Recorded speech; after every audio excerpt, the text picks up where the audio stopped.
Thank you all for joining us today and for being patient and waiting. We're very excited to have you all join us. So I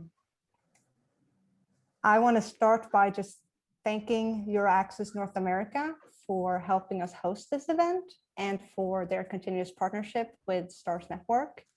And I also want to notify all attendees that the webinar will be recorded. You won't be on video or audio, but you can use the chat function if you want to interact during the event. So before we get started with the main part of the event, I would like to give Jackson Howard from EURAXESS North America an opportunity to introduce himself and their organization.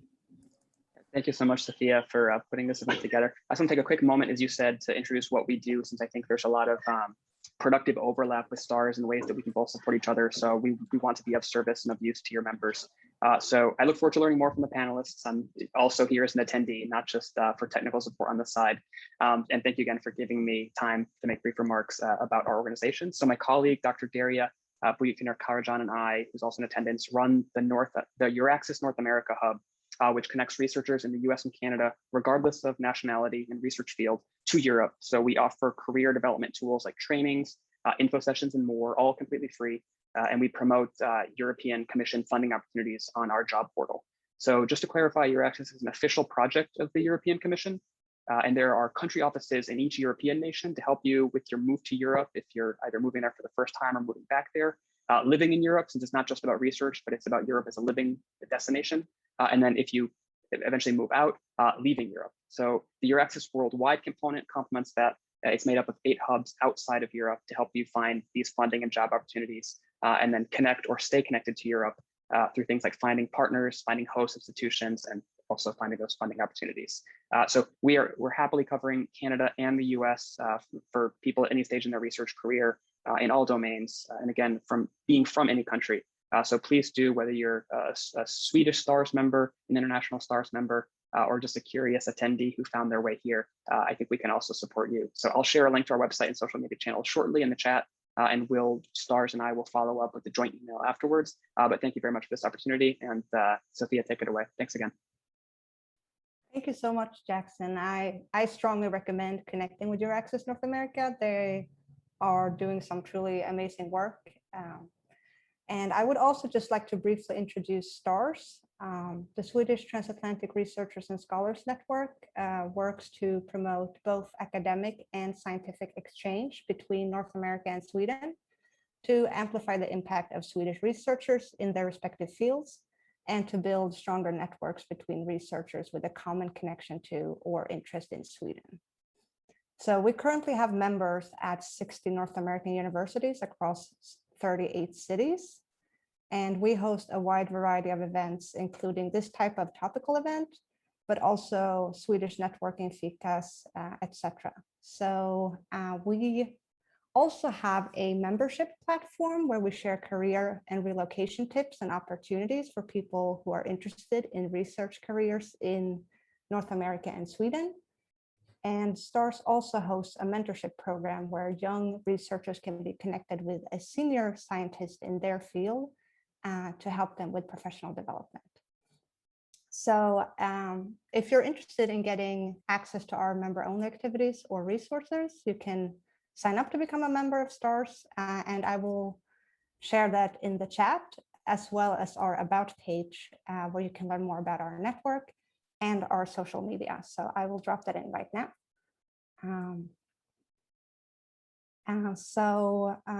The format for today's event is that we will start off with some general questions, followed by questions from the audience.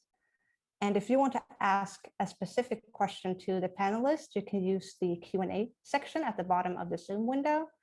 And you can also use the feature to upvote other participants' questions if you see one of those that you would also like to ask, so we can make sure to answer the questions with most interest in the audience. So now we'll turn to the reason why you came here today, and that is our distinguished panelists. First, we have Erik Inglesen, who holds a PhD and MD from Uppsala University and is currently the Senior Vice President of Human Genetics at GSK. GSK is a science-led global healthcare company where he and his team is responsible for harnessing the latest discoveries and technologies in human genetics and advanced analytics to select and validate the next generation of drug targets. Before joining JSK, Erik worked as professor of medicine at Stanford University and also has experience as professor at both Uppsala University and Karolinska Institutet. Mats Johansson holds a PhD in biology from Uppsala University and is currently the senior scientist at Morgridge Institute of Research, a nonprofit biomedical institute exploring uncharted scientific territory to discover tomorrow's cures. At Morgridge, Mats conducts research on eosinophil biology, asthma, eosinophilic esophagitis, and COVID-19. He has extensive experience within academia, having held various research scientist and professor positions at Uppsala University and the University of Wisconsin-Madison. And our last panelist is Jill Jodowski, who holds a PhD in biochemistry from Universidad Nacional de Córdoba, and also has extensive experience within academia from Karolinska Institutet and the University of California, San Francisco.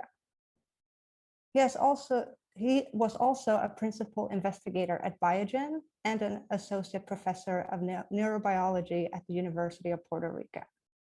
He's a permanent member of the Center for Scientific Review at NIH and is currently a senior director of research development at a stealth biotech startup where he works on target validation and drug discovery. So thank you all for being here today, sharing your expertise with our participants. So although I briefly shared your bios, I'd like to give you all the opportunity to outline your professional experience and your transition between academia and industry. So Mats, if you would like to start, please. Okay, yeah. Well, you obviously said some already. So yeah, I was born in Uppsala, Sweden, and as often is the case in Europe or in Sweden, you go to the closest university you have. And, you know, I thought the university in town was pretty good, so I didn't see any reason to go anywhere else. And studied biology there and ended up taking a PhD in biology. And that kind of biology was mostly actually immunology in animals. I was actually working on crayfish at the time, what we now call innate immunity. And then I was a postdoc fellow at the Research Institute in San Diego. And the president there at the time was Erkki Roslad from Finland, who is at the time at least was quite well known in the cell biology field. And the institute has changed names several times and has a long name, and I never remember, even though I was there for a reunion last year. It's Sanford something or other Medical Research Institute, but it's a great place. I was there for 3 years, then I returned to Uppsala University. I had a so-called forskarassistent position and then a lector position, so type assistant associate professor, doing research and also being the director of studies in biology for a bit. But then for various reasons, which we, if we want, maybe we can discuss later. My wife, who actually was born in Mexico, but took a PhD in the US. We met in San Diego and then we lived in Uppsala. And then we were offered 2 jobs here in Madison, Wisconsin. They were non-faculty jobs, but we took them. They were as scientists, and it was at the University of Wisconsin-Madison. And there I worked actually until last year when I again kind of went to a private institute. I honestly did not apply. I know one question was about how do you apply? I honestly did not apply. I was offered a job and I signed it. And it's with this Morgridge Institute, which is a private but nonprofit institute. And that's where I've been paid by them since last year. And It's been a mixture of immunology and cell biology from the beginning, mostly basic, now more kind of translational with disease relations, as Sophia indicated. Asthma, one disease that's increasing, that's called EOE, or eosinophilic esophagitis. And since last year, also starting a little bit with COVID-19 patient research, which really we have not done so much, but we're getting ready to do it more. So that was a quick one, relatively quick. Great, thank you. Guille, do you want to go next? Sure. So let me see what it is that would be useful to share from all the years. First of all, I was actually even listening to your introduction, Sophia, and all these titles and things. I always say, we have all those things because we're older, and we just been moving around. It's not that we are smarter than anybody else, or we just older and we move and do things. It'll get there for everybody at some point. That's kind of the first message. My experience being in third world countries, top-rated universities across the board, and 50% of my life was academic. The other 50%, more or less, it's in industry at different positions. There's no right or wrong place. It's you just have to find what it is that it makes you, wake up in the morning and say, you know what, today it's a good day. So there's no right or wrong. And the only wrong thing is when you think about doing something and you just don't do it.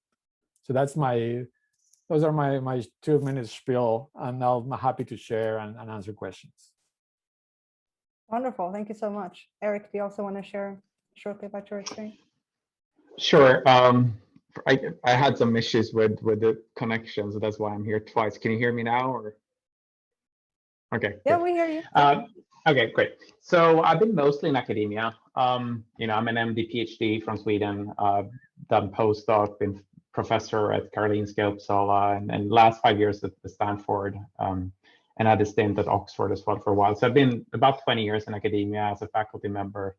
I've been doing all of that, and we can get that, like grants and papers and all that. But then about a year ago, I moved into industry, or a little bit more than a year ago now, 1.5 years ago, to become senior vice president at GSK, which is obviously a very large company, about 100,000 people employed, and R&D about 15,000. So it's a very large organization. So quite different experience. Been a lot of fun so far, but we'll get to that soon, what the differences are. So I can leave it at that probably.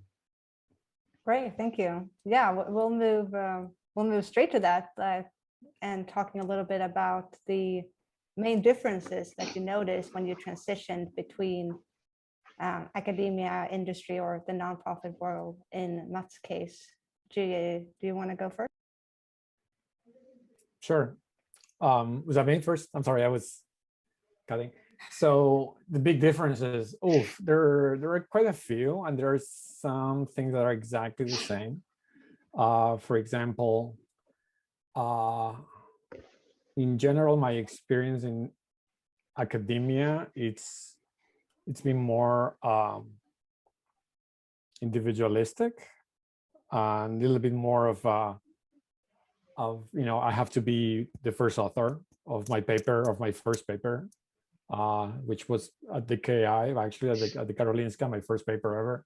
So I will never forget that, and the excitement of getting a paper, and then you keep going and growing as a PhD, postdoc, and faculty, and the goal, at least for me, was of course the science, but the career trajectory. It's so dependent on your publications, and so you go from being a first author, so then it's like you have to get a lost authorship paper, and you have to show that you are the boss, and you have to show to get grants. So it's always very, from my personal perspective, and people will have different experiences, it's been always very individualistic. It's like it's about me. It's about me getting with my lab, growing.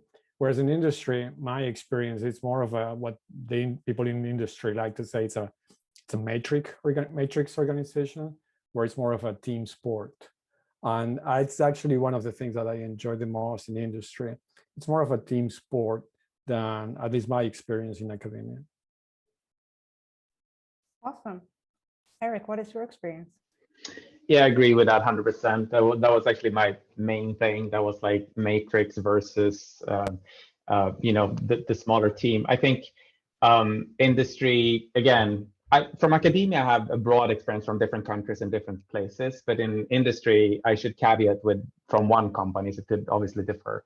But I have some insights to other companies as well, and I've worked a lot with startups over the years. So I think generally much more matrixed, so that means less siloed, very collaborative. And I came from a kind of a field where we were writing papers in big consortia and kind of really working in huge projects, but still very different. So very team-based.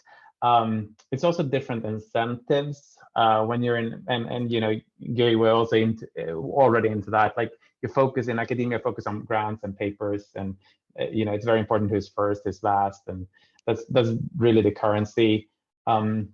Whereas that's not really the key goal of what we're doing in industry. So that's different.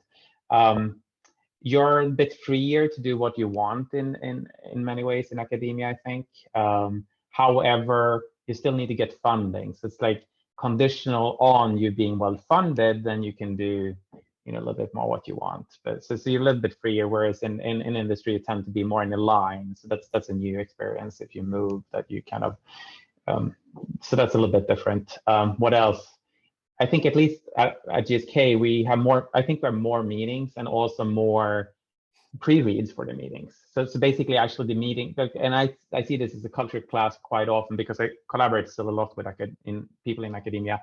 And it's more common, you come to a meeting, a 1 hour meeting with people from academia, they haven't read any pre-reads and they're spending 55 minutes on presenting something, and then you have 5 minutes for Q&A. Whereas at least at our company, everyone is supposed to have read everything, and you start, like you might flip it. It's 5 minutes of a presentation and then it's 55 minutes discussion. So that's a big difference. I'm not sure if it's like across all industries, but I see nods. I assume so. So it's a bit more meetings, but also more preparation for every meeting.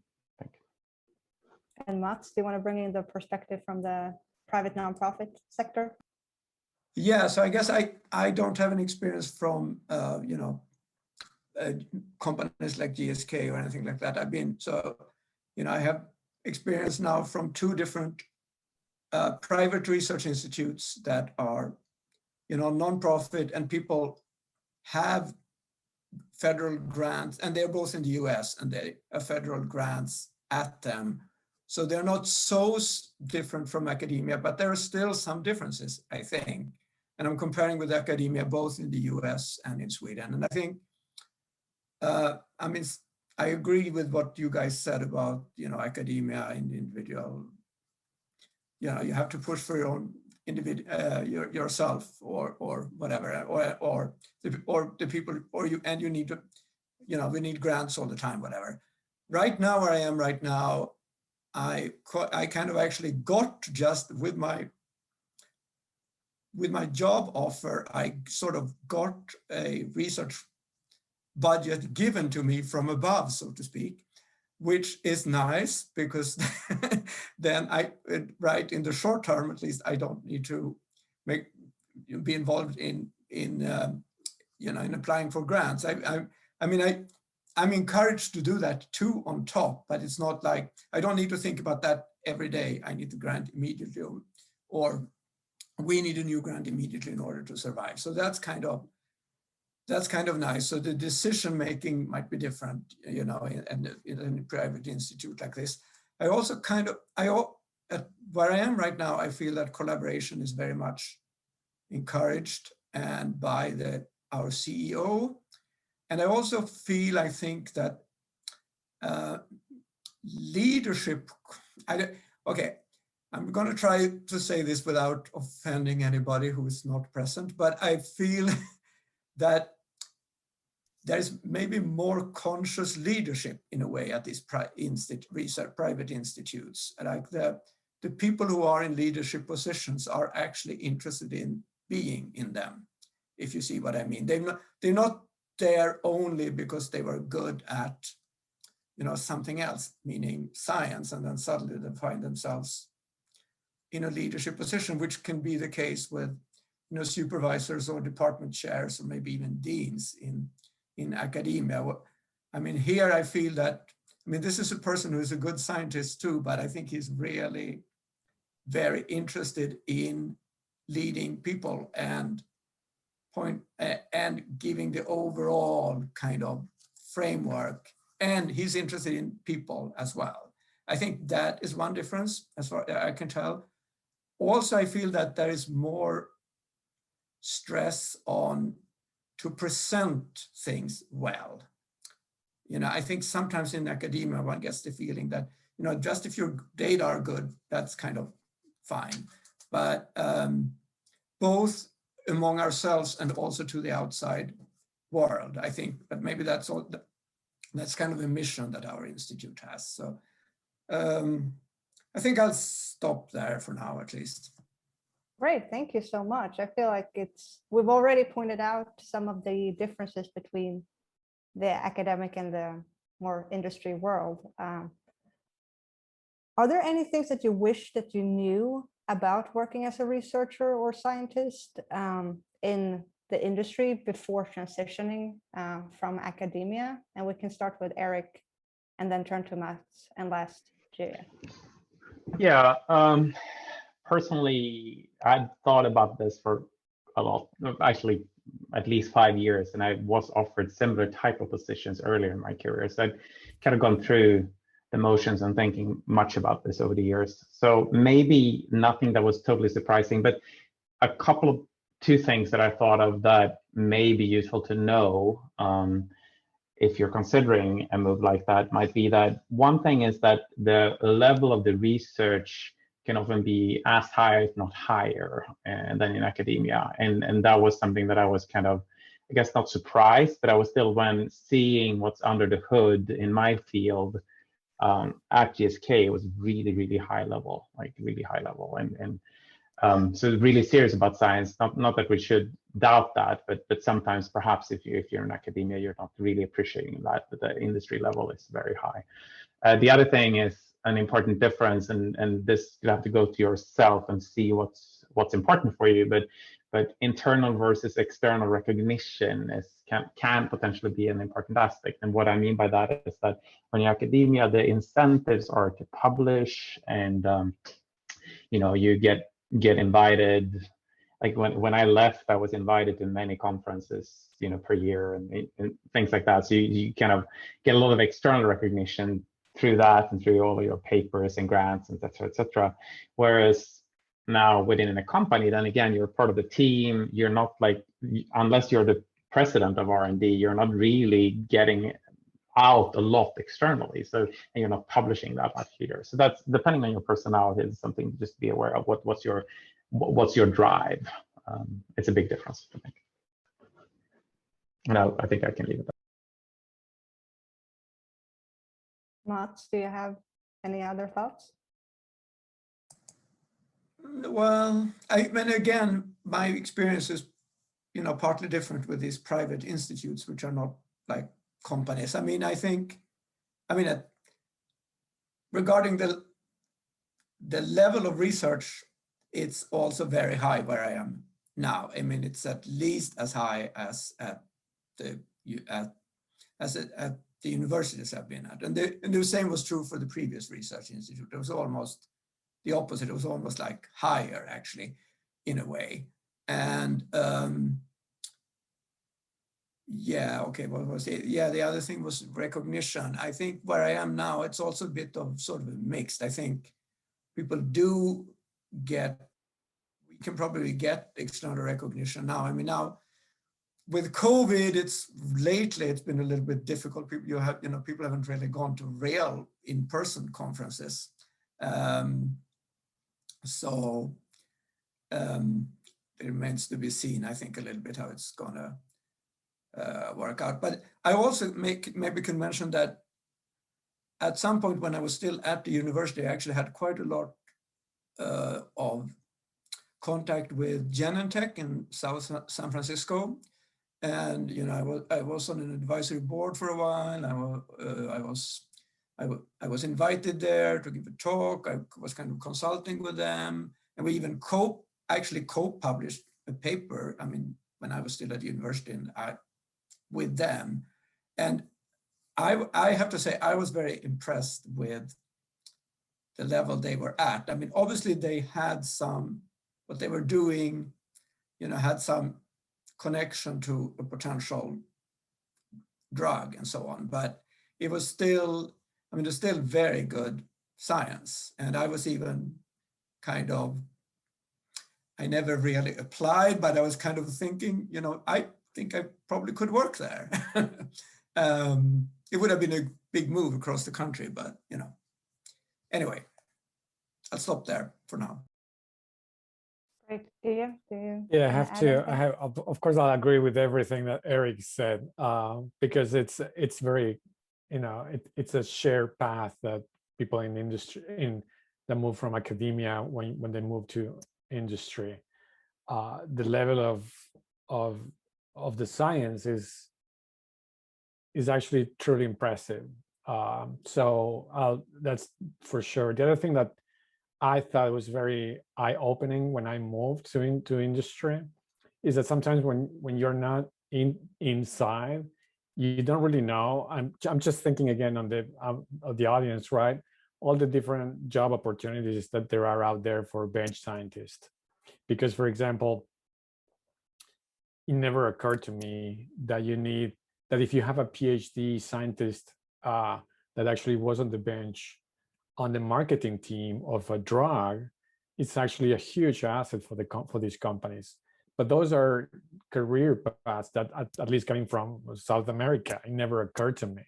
So there are a lot of different opportunities within companies that scientists outside companies sometimes fail to see. Great. Thank you so much. You've already spoken to the differences. So for you personally, what did you hope to achieve, or what professional change were you looking for when you transitioned to industry or back to academia, if you've done those transitions back and forth? And we can have Mats start now. Well, you know, I think I've changed my mind a little bit over the years. You know, when I started, and you know, I was very much into basic biology. That was kind of what I was interested in. And then a little bit what Guy indicated, I mean, you don't really know or think about other possibilities, perhaps. So, I mean, I just saw the university or academia as a place to continue that interest. And even though I went to a private institute for my postdoc, I first thought that as a temporary thing, and then returning to academia was kind of like what almost was expected to be done, but I also I think I wanted it. And then I think as time went on and I changed projects a little bit, I think I became more and more interested in translational research and, you know, and also to some extent clinical research and things that had some disease application, which, you know, when I was 25, I really didn't care about that. I just thought immunology and cell biology in itself were very interesting. And so, yeah, I mean, now I almost forgot the question, sorry. I mean, I think I also can sort of subscribe to what was said, that I think if you start in academia, you kind of think maybe that all jobs are advertised, and, you know, and they are for the most part, but that there are, like, even at these private institutes, like the one I'm at, I'm realizing that the jobs like mine never really got advertised. You know, it was offered to, I mean, there are more opportunities than it might look like from the outside.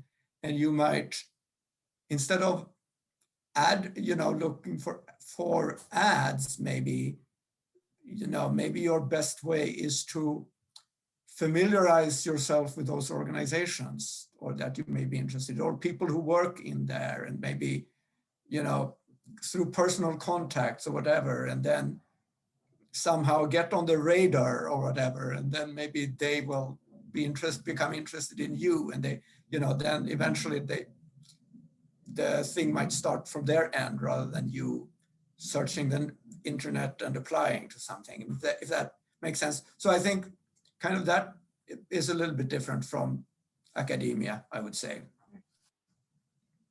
And Gija, did you have a specific goal in mind when you transitioned from academia to industry? When I was considering the move from academia to industry, the person that was recruiting me to industry, who was a very, very smart person, I always thought he was, you know, super bright. He said, and I'll give you the Argentinian, you know, South American analogy. It's like, you know, when you go to watch a soccer match, a football soccer match, you can either play the game or you can watch it.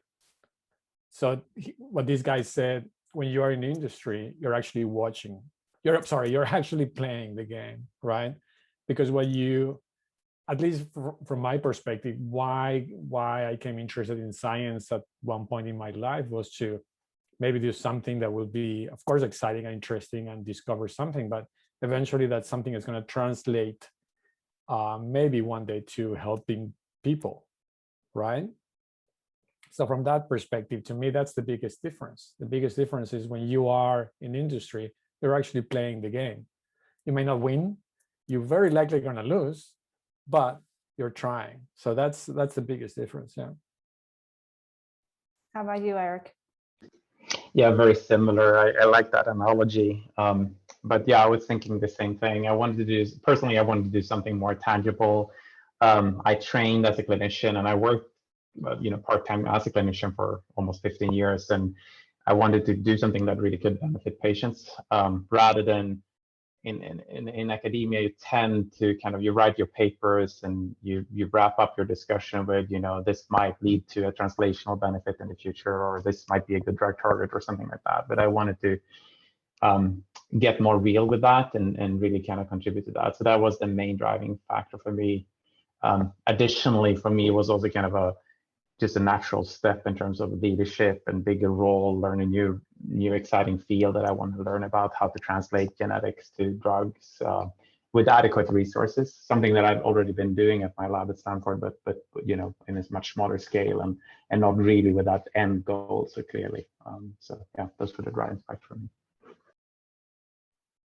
You actually touched on this question in the previous question, so we can just do if there's anything you want to add, but what are the strengths and weaknesses of conducting research within academia or industry or in a private research institute? Gia, if you want to go first, please. Sure. I don't think there are, you know, strengths or weaknesses. The way I see them is more the focus of the science that you do on both sides. It's a bit different. So the focus on industry, of course, is to prove that your mechanism, you know, makes sense, prove that your molecule will fix the pathway you're thinking, and then pushing through the whole process of making it to the clinic. So whereas in fundamental biology, or, you know, as academics, you're always focusing on trying to understand more and more and more. So it's a bit different, but I think there's no right or wrong. I think there's just different approaches, and it eventually comes down to what it is that you like or you enjoy the most. And probably, like what Matt said, at different stages of your life, what you want is different.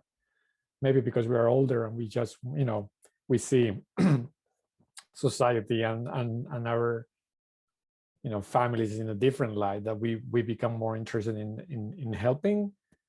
Maybe it happens when you're young, I don't know, but the science is, the questions are a bit different, but at the end the drivers are the same.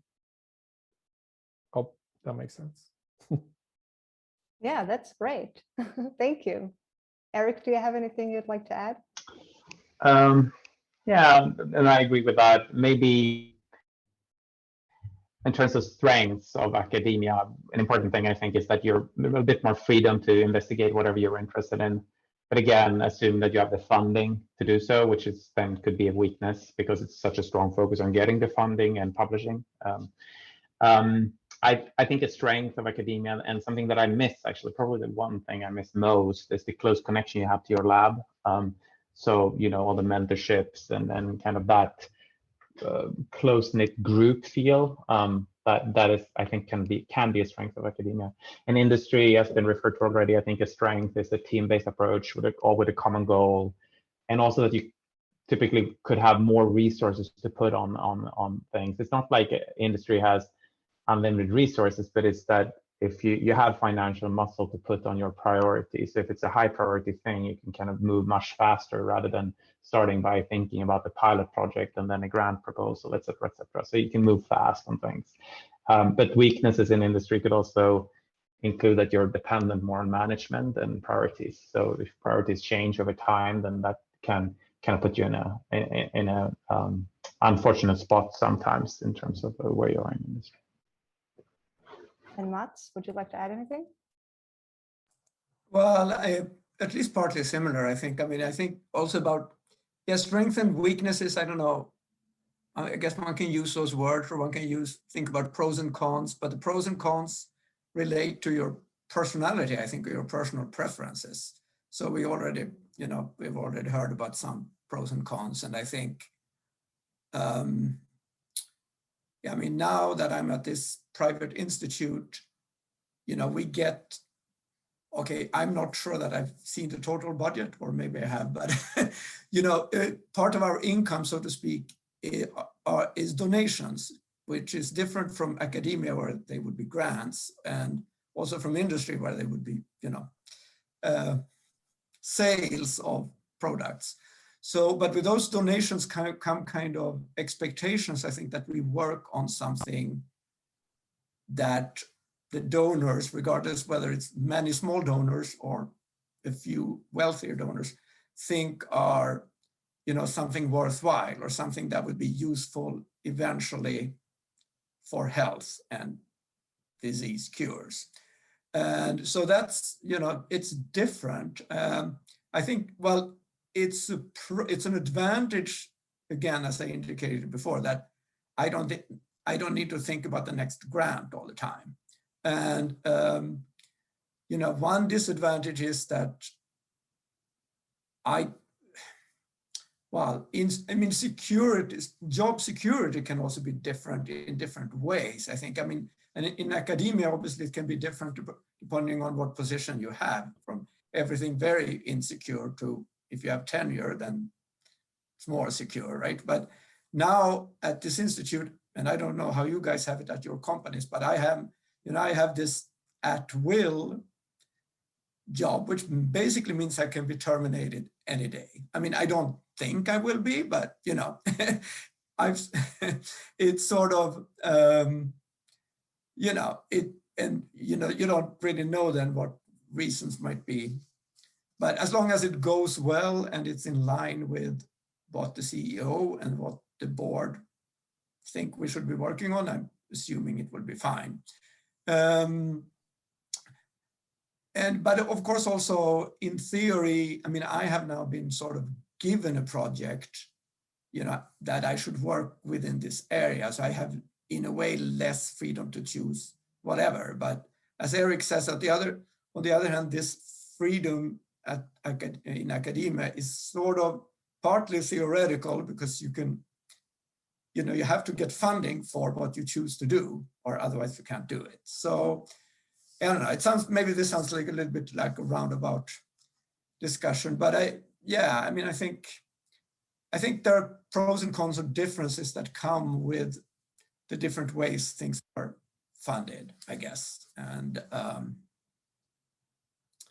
yeah, and I'm still, actually, by the way, I'm still close to lab. I mean, I'm now, during the pandemic, I'm hybrid, sometimes in the lab, sometimes in a lab, sometimes at home. Right. Great. Thank you so much for sharing that.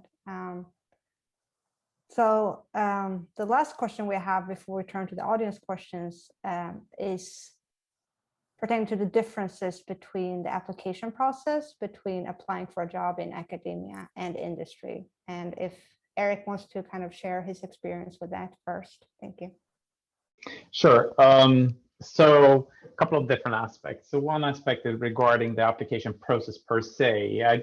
My experience is that with faculty positions, they are formalized and slow in academia, whereas we can move faster in the leadership positions at the same level in industry.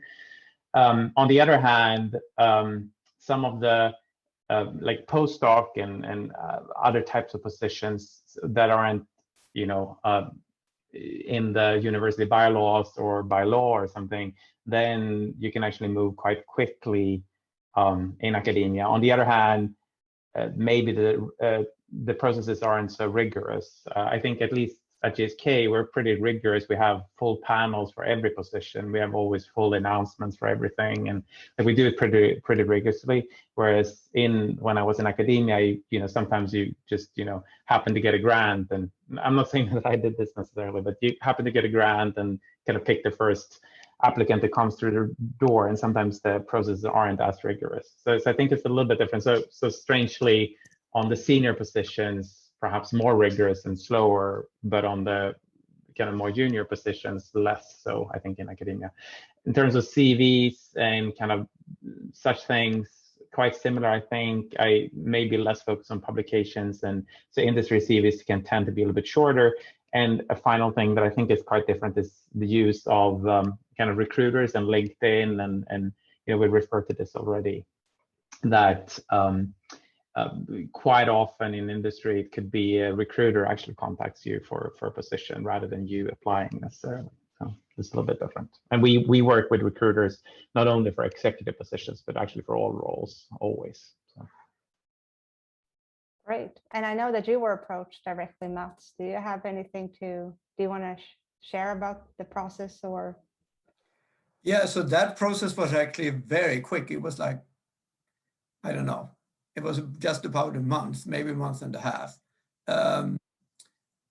And I mean, of course, I have people above me at this institute. So, I'm probably not as senior as you guys are, but yeah, it was faster than I would think a corresponding sort of senior scientist position would be at the university. So I guess that's one, yeah. Yeah, I think I'll stop there. At least in my case, faster, yes. And, I was offered rather than me applying to something. I mean, it was basically a Zoom meeting that they, wanted to offer me something. And then we discussed a little bit about what the conditions would be. And I think I managed to, put some things in there, some things that I wished for, like, in addition to the area they wanted me to work on, if I minority of the time could work on things that were more similar to that I had worked on before and collaborate with previous people. And yes, they said yes to that. So there was also, I mean, maybe that's true for both, I don't know, but I would, at least at a private institute like this, another thing maybe one could add is that it may be more flexible in real life than it perhaps appears from the start. Great, thank you. Giga, do you have anything you'd like to add? Yeah, actually, more on a practical side, because I'm guessing that some of the audience are interested in, how to get a job in industry or how to get a job in academia, and actually the CV is very different from one place to the other. And the competition is fierce sometimes for positions. So you have to make a CV that answer the position that industry is looking for. When you're looking for a position in industry, in general, the company, what it's looking for is exactly what they're posting. Maybe more, maybe less, but they're looking for skill sets. that may not be necessarily what an academic position is looking for. So when you apply for a job in industry, and they are asking, and the first thing that they're asking for is experience with X, Y, and Z. If you have that experience, that's the first thing you have to put in your CV. Try not to make your CV too long, not to over decorate it, but do have the important things on the top.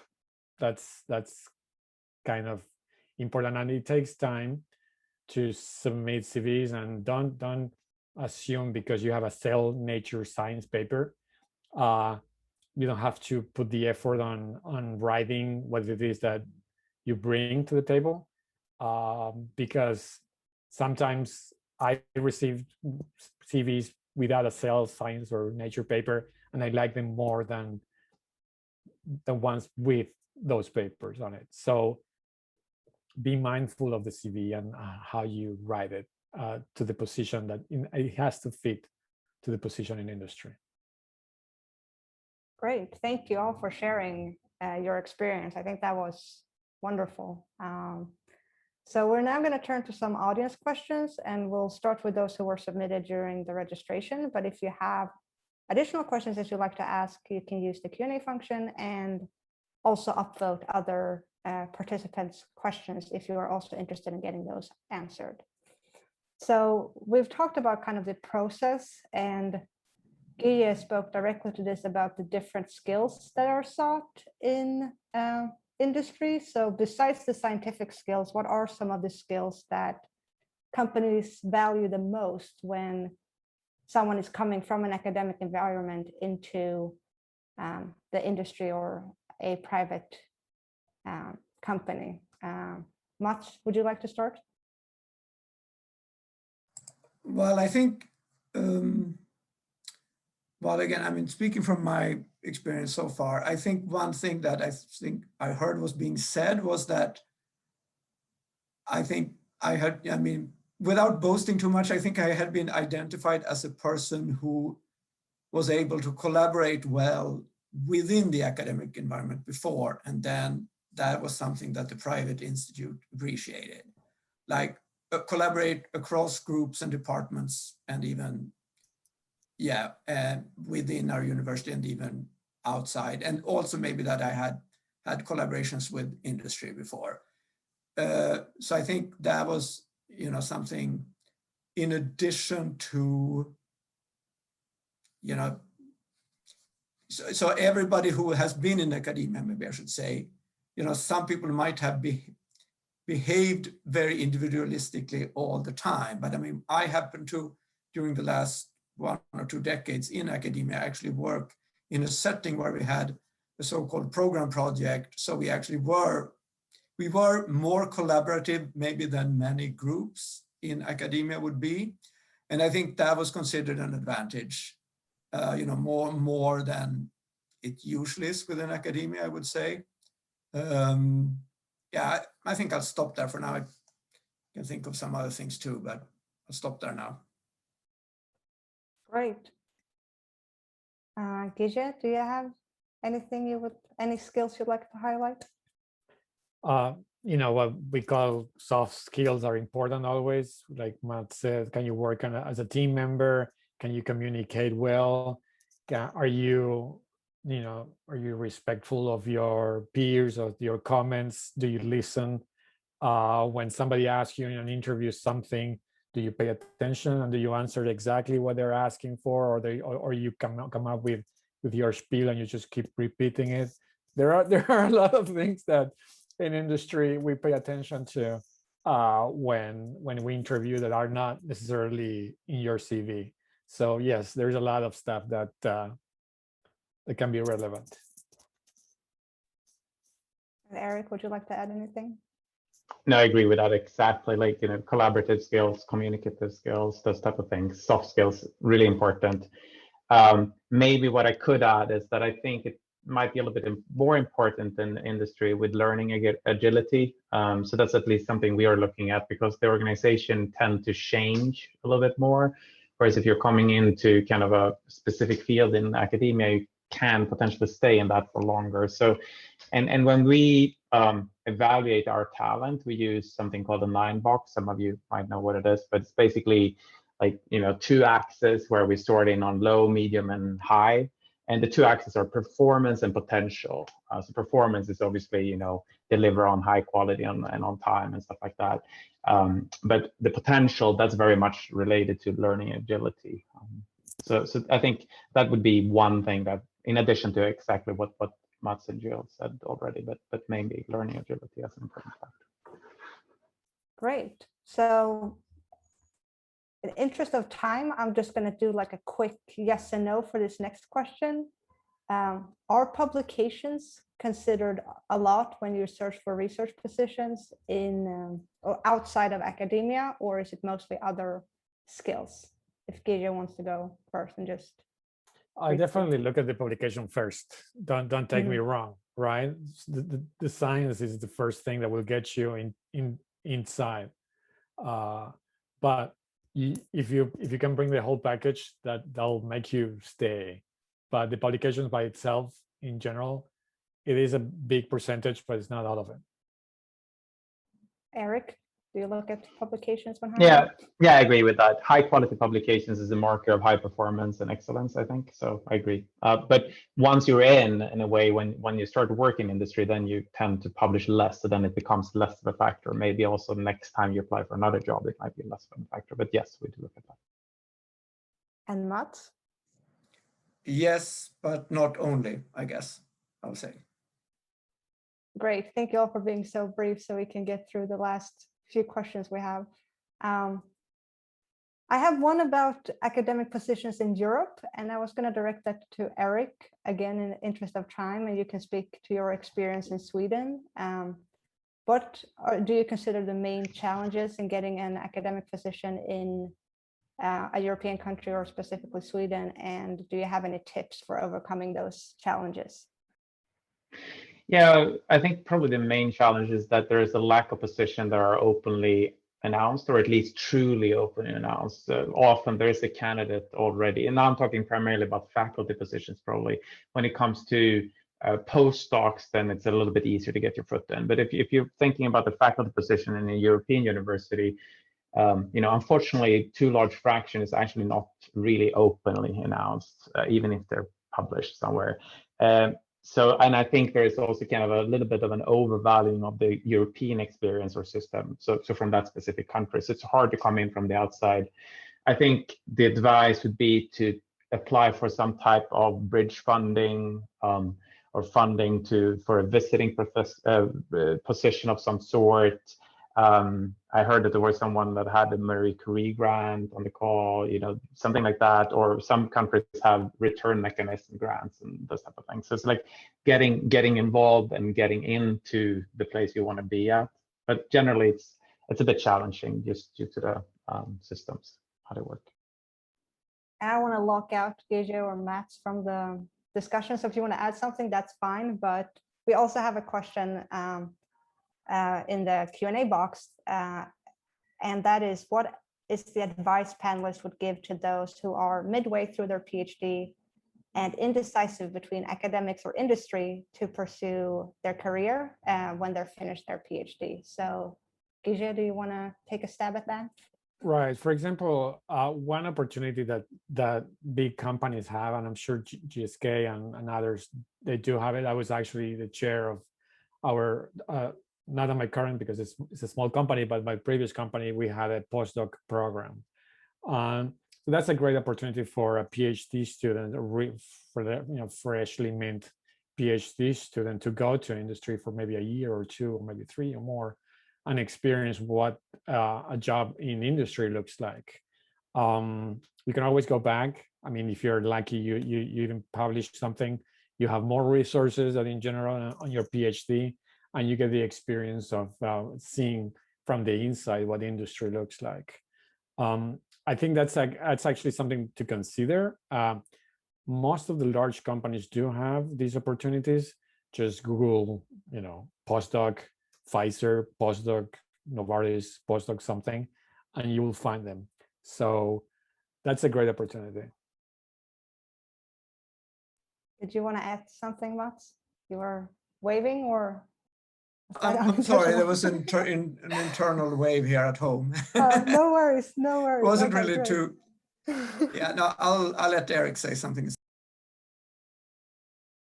Yeah, I'm not sure if I have so much to add. I think Gil captured a very tangible and good advice to do that. It's hard to advise anyone. I should just emphasize that I've tremendously enjoyed being a professor for 20 years. Like I've loved being in academia as well. It's just, for me, it's been a new direction. So it can be a lot of fun. I think go to your intrinsic factors, look at what are you passionate about in terms of, and how do the different environments trigger you in terms of, you know, more individual work, more teamwork, external or internal recognition, writing papers and grants versus working in a team and driving towards a product. So it's like different factors. It's hard to give a one size fits all advice, I think. Right. Okay, so our last question is also in the Q&A box.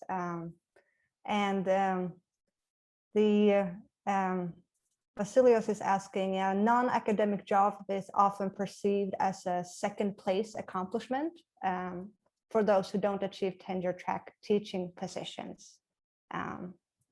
Is that just a stigmatization in academia, or is it true? And what do you think from your own experiences? Is academia a better job to land? He is shaking his head. No, yes. I was actually tenure track. Probably Eric was. I was actually tenure. Probably Eric was also tenure or something like that. I happily left everything to a non-tenure job for sure. That's a concept that was actually very pervasive in science in the 80s, 90s, and maybe the 2000s. I think the perception of industry research has changed over the last few years, mostly because we have people like Eric probably, and that move from super high up positions in academia to industry. So that shows that a lot of super smart people are making the move, and it's a productive move. So I don't buy that there is any. It's not a failure to move to a position in industry. I don't think so. What do you think, Mats? I mean, I don't think so either, but I do think it's an attitude that's still around, especially among older professors. And I mean, when I was a graduate student, it was definitely an attitude, but that was in the 80s.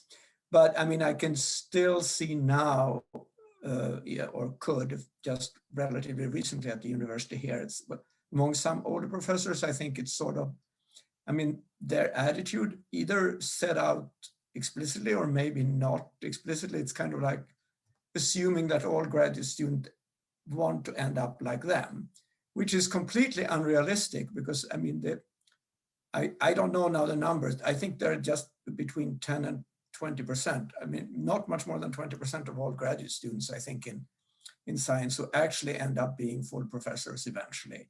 And I think those numbers have changed very much from when the people who have these attitudes themselves were graduate students, maybe in the 60s or 70s.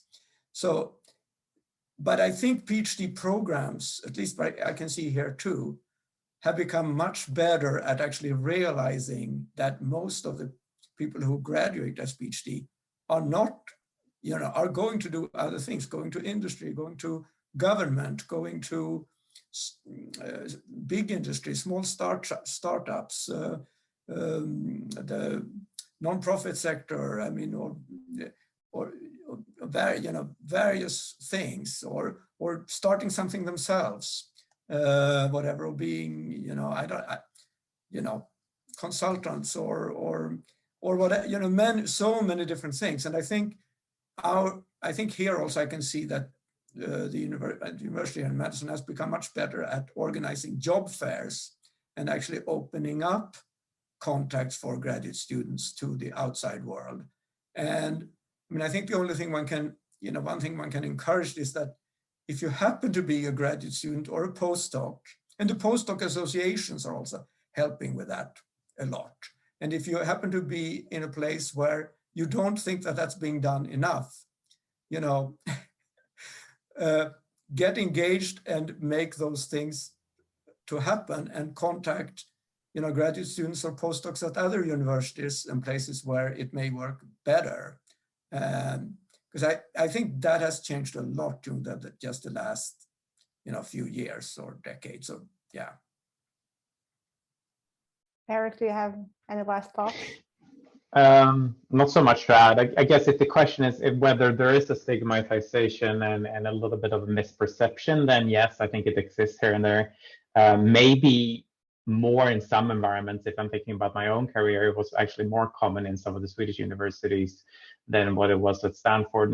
Probably not unexpectedly. At Stanford, it's kind of a expectation that you spin out companies, and there is much more of that movement between industry and academia in that sense. So there, I don't think. I mean, it was actually more expected that a PhD student would go out to industry actually after Stanford. So not at Stanford, but at other places, I think there could be a little bit of that. Now, however, if the question is whether it's true, then I don't think it's true at all.